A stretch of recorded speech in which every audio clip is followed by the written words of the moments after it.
Olá, que bom ter vocês de novo no nosso programa Um Fato, Duas Visões. Um programa que é da Faculdade de Educação e da Faculdade de Ciências Humanas e da Saúde da PUC São Paulo. Como sempre, junto comigo, professora Neide Noves. Tudo bom, Neide? Tudo bem. E comigo, a professora Márcia Almeida Batista, de Faculdade de Ciências Humanas e da Saúde. E nós hoje temos dois convidados, ao invés de um, é o Gabriel e a Lorena, que são os nossos ledores do projeto NAPEI. Nós vamos começar um pouquinho diferente hoje, e então eu vou primeiro pedir a Neide, que é a criadora, coordenadora do projeto NAPEI, que conte sucintamente para todos nós, contextualizando, o que é o projeto NAPEI na PUC São Paulo. Então, o projeto NAPEI surge de uma necessidade dos alunos que têm diferenças em suas aprendizagens, né? Ou por deficiência, ou por dificuldade, de achar um espaço de acolhida e possibilidade de inserção pedagógica, né? Então, nós começamos do zero, ou entre aspas, a PUC já trabalhava com isso há muitos anos, não era novidade, mas a inserção pedagógica a gente começou a pensar de forma diferente. E a gente iniciou apenas com as demandas da universidade. E depois surgiu uma necessidade, até por conta de uma aluna chamada Elisângela, do curso inicialmente de fisioterapia, depois de publicidade, e que ela tinha uma deficiência visual e precisava de alguém que pudesse ler os textos a ela, tendo em vista a dificuldade de leitura. E ela fez uma solicitação à pró-reitoria, e a pró-reitoria abriu esse projeto, me convidou, e aí eu comecei a pensar. Ele só iniciou de verdade, porque ele ficou só no projeto, depois ele foi para a execução, e em 2020 que ele começou, né? E aí, 2020, foi inicialmente no meio da pandemia, então nós começamos com o projeto e a pandemia. A Lorena e o Gabriel, que estão aqui presentes para contar um pouco da execução do projeto, foram ledores contratados. Eu vou dar mais uma informação. Para fazer parte do projeto Ledor, a pessoa que assume o papel de ledora, né, para a aluna que tem deficiência visual, ela precisa ser, primeiro, aluno e aluna da PUC. Né? O Gabriel é aluno do curso de Comunicação e Multimeios e a Lorena é aluna do curso do Formep. Então, tem que ser aluno regularmente matriculado e frequentando o curso. A cada ano, nós mudamos de pessoas e de ledoras. Segundo, passa por uma seleção, que eu diria que é rigorosa, porque a ledora tem que ter persistência, paciência, saber ler e saber lidar com a área pedagógica. Nós não exigimos conhecimento prévio. Por quê? Porque uma das exigências do projeto é os ledores passarem por supervisão direta com a coordenadora, que sou eu, né? E aí eu vou preparando em serviço, é isso que eu acredito. Ninguém nasce pronto, mas é a própria ação que favorece o desempenho da ação, né? Junto com a supervisão. Então, eu acho que sucintamente é isso, Márcia. Né? E a Lorena estão aí desde fevereiro conosco, contratados com o Prolabore, porque é importante, nós não fazemos isso num projeto, não é voluntariado, tem que deixar claro. A PUC São Paulo remunera como Prolabore, né? E uma das exigências é, além de assistir às aulas, ajudar a aluna a fazer supervisão semanal com a coordenadora. Então, Lorena e Gabriel, o que os fez se candidatar a este cargo, a esta função? Acho que a gente pode começar por qualquer um de vocês. Olá, Márcia. Olá, professora Neide. Olá, Gabriel. Bom, antes de responder a pergunta, acho que é importante registrar a importância do projeto, o acompanhamento, toda a realização dele também para a estrutura profissional que a gente está inserido. Inicialmente, o projeto me chamou a atenção porque eu poderia ter contato com a Elisângela, que é a aluna que a gente faz o acompanhamento, além das trocas da supervisão. Então, tem sido um processo extremamente rico, extremamente além da troca com a Elisângela, também a troca na disciplina, consegui observar as diferentes nuances que a gente tem durante essa troca, durante esse movimento do ledor. Então, eu me inscrevi primeiro pela curiosidade, porque eu saberia que seria uma troca extremamente proveitosa nesse momento que eu inicio a pesquisa, e também por trocar, reconhecer que observar a inserção da pessoa com deficiência na academia seria muito interessante. Então, foi inicialmente por isso. Legal. E você, Gabriel? Olá, Márcia, Neide, Lorena, olá quem nos assiste. Eu acredito que foi uma soma, né, de fatores. Primeiro, a possibilidade de estar num projeto remunerado dentro da PUC, né, de uma forma que eu consiga conciliar com os meus estudos, isso é bem interessante. E quando eu li o edital, eu achei importantíssimo, porque era uma coisa nova para mim. Eu nunca tinha trabalhado diretamente com pessoas com deficiência, né? Sempre foi algo que me interessou, mas nunca tinha tido essa oportunidade de trabalhar num projeto em parceria com uma pessoa com deficiência. Então, somou-se as duas coisas e tem sido um projeto bem interessante, assim. Tenho aprendido muito, na verdade. Eu queria que você tem aprendido também. Espera um pouquinho, Márcia. 2 minutinhos antes de responder. Esse projeto, só para mostrar para o pessoal, nós tivemos 68 alunos inscritos no projeto, que se candidataram ao projeto. Foi um número bem grande. O ano passado nós também tivemos um número grande, mas esse ano foi bem maior, foi quase o dobro de pessoas. Das 68 pessoas inscritas, nós selecionamos 10. E dos 10, saíram 4. Só para a gente ver o rigor da seleção e sem preparo prévio, como a gente fez. Só para curiosidade. Aí faz a sua pergunta. O que você tem aprendido, Gabriel? O que eu tenho aprendido? Acho que a primeira coisa é uma questão de vocabulário mesmo, né? De entender, quando você não convive, não está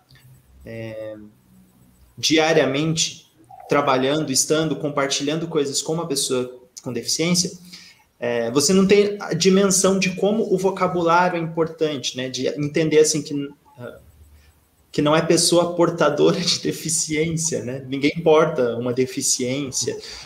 E essas questões de vocabulário que, para nós que não temos deficiência, parece não ser importante, para uma pessoa com deficiência é muito importante.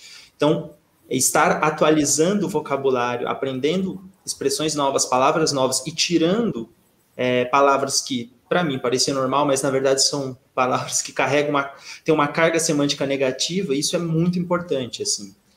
Então, acho que a primeira coisa é essa questão do vocabulário. E depois da relação do tempo, né? A percepção do tempo de uma pessoa, no caso, que eu acompanho uma aluna com deficiência visual, a percepção do tempo dela e tempo e espaço é completamente outra, assim. E encontrar um ponto de equilíbrio entre a minha percepção do tempo como uma pessoa vidente e a percepção do tempo e espaço de uma pessoa com deficiência visual é muito importante, assim. Tem sido interessante esse processo. Legal. E você, Lorena, o que tem aprendido? Também um pouco do que o Gabriel trouxe para a gente, mas eu acrescentaria a observação de tempo. Parte da minha experiência profissional foi com crianças pequenas. Então, já tinha tido a oportunidade de trabalhar com crianças com deficiência. E trabalhar com a Elisângela e fazer esse acompanhamento com a Elisângela me trouxe possibilidades de observar esse cotidiano com um adulto. Então, a Elisângela vai dando pistas de uma pessoa que vivenciou toda essa trajetória da pessoa com deficiência num outro ponto de vista para mim. Então, para mim tem sido muito rico, porque ela vai me dando pistas e a troca é uma troca mais diretiva. Então, ela diz, às vezes, para mim que, às vezes, é melhor que eu, ao invés de ler um texto, que eu faça também a leitura de uma imagem, que às vezes o tom de voz ajuda. Então, esse contato minucioso de como a rotina dela acontece, me ajuda a observar profissionalmente, e também não só profissionalmente, mas como pessoa que está inserida nessa sociedade. Então, tem sido uma troca muito rica, pessoal e profissional.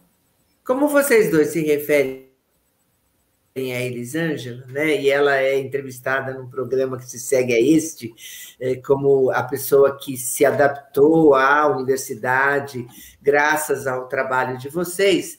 Eu estou entendendo que vocês trabalham, vocês dois são leitores da Elisângela. Por que dois? Como é que isso se organizou? E acho que aí talvez a Neide também possa dar os seus pitacos. A gente escuta eles e aí você dá os seus pitaquinhos de por que dois leitores, né?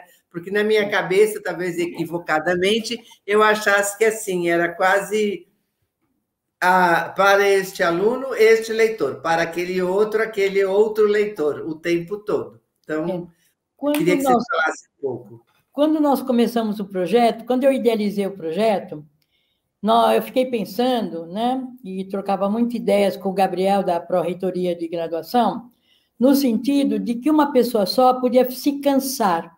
Não é fácil assistir a aula, passar as informações e ter a responsabilidade. Me pareceu importante, até por uma questão de início de processo, de projeto, que eu tivesse duas pessoas dialogando e comentando comigo a sala de aula e quem era a pessoa que eles atendiam, tá certo? Até porque eu partia do seguinte pressuposto: o currículo do curso tem que ser igual para todos. Não existe currículo inclusivo. É um currículo de formação.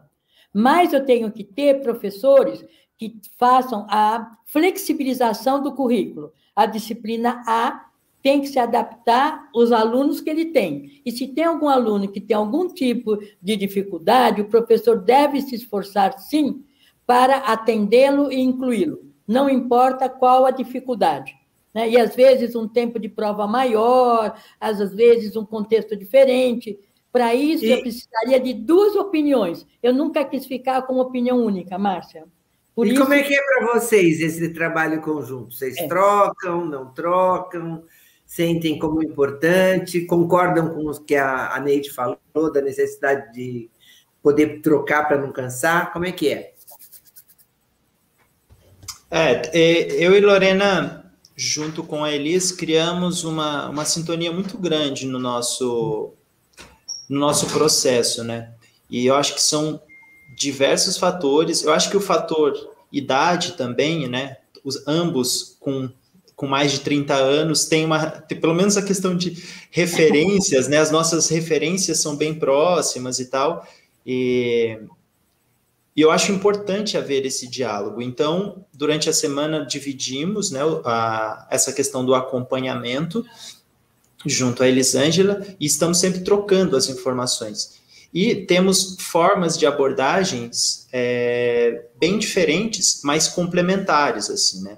A minha forma de acompanhamento das aulas é uma forma mais silenciosa, né? Então, eu entro, converso com o professor, todos os professores e professoras sabem que eu estou acompanhando, mas fico mais silencioso e vou trocando as informações pelo WhatsApp com a Elisângela conforme surgem, né? A necessidade de que eu faça algo, que eu leia um texto, que eu descreva uma imagem, coisas assim.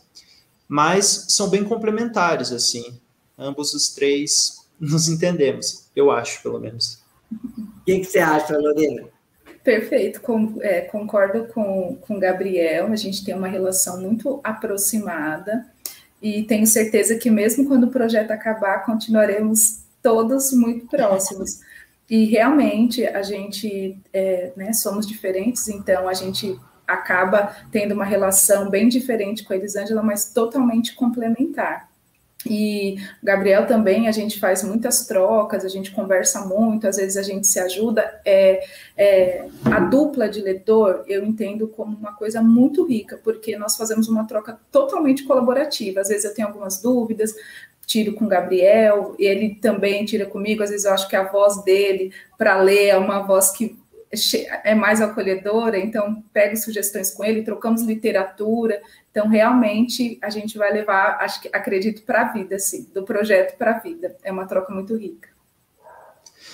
Eu acho assim que entender esse processo como um acompanhamento, isso foi uma coisa que entra naquilo que eu falo do vocabulário, né?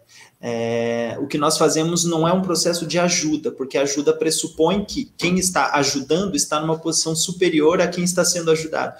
E sim é um processo de acompanhamento, né? Nós estamos lado a lado com a Elisângela e essa troca, ela é muito importante, né? Ambos aprendem e temos que as três caminharem juntas. Isso é muito importante mesmo.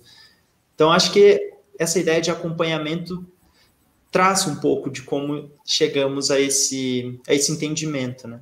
O projeto pensou exatamente isso que o Gabriel e a Lorena estão comentando, com a palavra apoio. Porque apoio significa você atender a necessidade da pessoa que você está lidando, tá certo? Não é um projeto para que tenha um campo prático, não é implantação de alguma coisa pronta. É um projeto que se constrói. E o apoio, a grande protagonista é a Elisângela, que dá voz ao projeto. Ela que fala para nós o que é necessário, como ela gosta, como é melhor. E aí a gente vai conversando para chegar neste apoio. Por isso que o projeto, acompanhamento no sentido de apoio pedagógico, né? De inserção acadêmica da Elisângela na sala de aula. Acho que essa é a marca do projeto. E como vocês sentem a recepção de alunos e professores, a sua presença dentro da sala de aula? Márcia, eu tive a possibilidade de fazer boas trocas, boas no sentido de grandes trocas com os professores da Elisângela. Alguns professores a gente fez, o professor até procura para perguntar para a própria Elisângela em chats, né, por conta da pandemia, em chats individuais, perguntar como que pode adaptar, se está interessante. Então, eu acho que essa imagem do ledor como apoio também é um grande incentivo para que os professores também pensem em estratégias inclusivas dentro das suas possibilidades. Então, tem sido um suporte e um apoio muito interessante dentro das disciplinas. Então, eu tenho observado muito isso, essa grande troca, assim, esse espaço de troca, a imagem do ledor apoiando a Elisângela, também no espaço de falar, de trocar, de incentivar os professores a olharem também para esse aluno em outras perspectivas dentro da sua disciplina. Uhum. Legal. Você tem um exemplo, você ou o Gabriel, de mudança do professor? Sim, é um desafio. Desculpa, Lorena, pode continuar. Não, pode falar, fica à vontade. Eu sinto que também é um desafio para os professores e para as professoras, né? Então, no decorrer do semestre, eu senti assim que no início, algumas vezes eu precisei lembrar o professor ou chamar o professor na hora do intervalo para dizer, professor, tem como você rever aquela coisa ou reler e tal? Que é um desafio, professores têm que estar sempre relembrando, pelo menos no início, né, de que dentro da turma dele, principalmente nós estamos num ambiente de interação online, né, então as câmeras, a maior parte das vezes desligada, e perde-se um pouco essa relação que dentro de uma sala de aula, numa interação offline, né, numa sala de aula com todas as pessoas dentro, você vê diretamente quem está ali. E isso eu senti que foi transformando, que no início, algumas vezes, eu precisei lembrar o professor, tem como rever isso, lembrar isso, para que a Elisângela consiga acompanhar. E isso foi só no início, pouco tempo depois, os professores me chamavam, ou chamavam a Elisângela e perguntavam, tá entendido assim? Quer que eu apresente de uma forma diferente? Quer que eu releia? Então, essa presença foi fundamental para os professores irem cada vez mais compreendendo que ele precisa, talvez, repensar ou criar estratégias novas de apresentar o conteúdo sem que a pessoa com deficiência visual perca aquele conteúdo, né? E também sem que o restante da turma, que é vidente, Não fique dependendo de um conteúdo feito para uma pessoa com deficiência visual. Então, é um aprendizado constante, né? Então, é tentativa e erro, às vezes dá certo, às vezes não. E os alunos, como é que você vê, Lorena? Como é que eles sentem essa presença de vocês, a presença do próprio deficiente dentro da turma? Nas últimas disciplinas que eu acompanhei, em especial, os professores estavam trabalhando em grupos. Sempre durante os nossos encontros com a professora Neide, eu apontava o quão isso era positivo.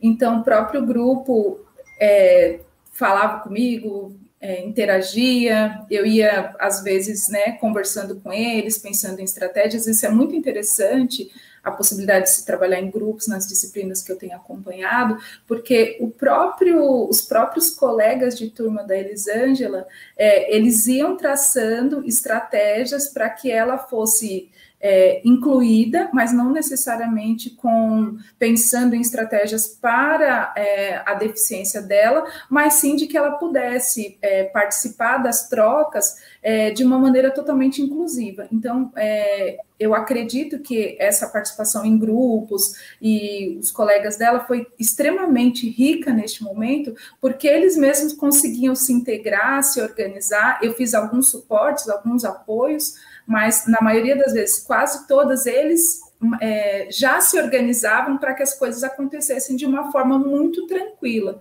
Inclusive, até os atritos que naturalmente vão acontecer em grupos, principalmente grupos acadêmicos, escolares, também aconteceram, e foi interessante acompanhar como eles também se resolveram entre eles. Então, eu estava mais ali no suporte, observando, me colocando à disposição, e eles se organizando no que cada um poderia ajudar. Certo. Alguns pontos também, que eu quero ressaltar, de mudança do desempenho do professor, né? Que a gente conversava muito com eles, vocês conversavam com os professores, que no ensino superior, né, trabalhando 5 dias na semana, a base de construção de conhecimento era através da leitura de textos, não é isso? E aí os dois começaram a trazer, e a gente começou a elaborar, a quantidade de textos que cada professor usa na sua própria disciplina. Esse foi, a princípio, um dificultador para a gente chegar no professor e falar, professor, tem que mudar a estratégia. O texto é importante, mas um livro é muitas folhas, 80 folhas, é impossível ler um livro. Tem que repensar estratégias de leitura de textos, assim como, por exemplo, um filme que é legendado. Ela não vê. Então, precisa repensar algumas coisas que já estão internalizadas no papel de professor e que o professor se sente desafiado, né? Desafiado pela aluna, desafiada pelos ledores, desafiado pelo projeto, mas que no curso que nós estamos trabalhando com ele, com ela, que é no curso de publicidade, as pessoas foram se adaptando, né? Foram contextualizando e eles foram chegando num acordo com os professores, ora reduzindo, ora selecionando, para que... Você está marcando, né, que a presença desses ledores e da própria Elisângela criam oportunidades também para que os outros alunos possam rever a maneira como o professor dá aula, né? É interessante pensar que é um jogo ganha-ganha, né? Não tem perdedores. Exatamente, Márcia. Mas os professores, eles têm se tornado flexíveis, eu diria, porque eles têm clareza de que ela precisa de outra coisa, de outro tipo de desempenho, de outro tempo de avaliação, jeito de avaliação, instrumento de avaliação, mas eles têm se proposto a fazer isto, né? Então, os ledores ajudam os professores a entender o que é inclusão, né? E a inclusão não é ter pena da pessoa, não é facilitar, apenas é descobrir o potencial desta pessoa e aí propor uma situação diferenciada, que ela tem dado conta. Nós temos um monte de coisa para comentar e é importante, mas nosso tempo está acabando. Então, eu vou dar um tempo para cada um de vocês dois falar coisas que eu não perguntei, que você acha que é importante colocar, sugestões para quem quer ter essa atividade na universidade, né? Pode começar quem quiser. Eu acho que é importante ressaltar como ampliou a minha visão de mundo enquanto inclusão da pessoa com deficiência. Então, os espaços que eu visito, museus, os shows que eu assisto agora pela internet, eu sempre tenho um pensamento de como que a pessoa, que no caso que eu acompanho a Elisângela, estaria dentro desse processo. Então, eu acredito que tem sido uma troca social, humana, profissional, extremamente rica, para mim também, enquanto ser humano. Então, tem sido uma experiência muito rica. Incentivo qualquer um que queira fazer isso, porque é uma imersão mesmo. Legal. Uma coisa que fica, um entendimento, né, que fica para mim no final desse processo, é de como é complexo chegar a mudanças que parecem ser simples, né? Eu acho que teve um professor que ele foi muito atencioso e nós trocamos muito e a disciplina dele era teórica e no final ele fez uma prova e essa prova foi muito interessante porque ele fez uma coisa que parece ser simples, mas não é.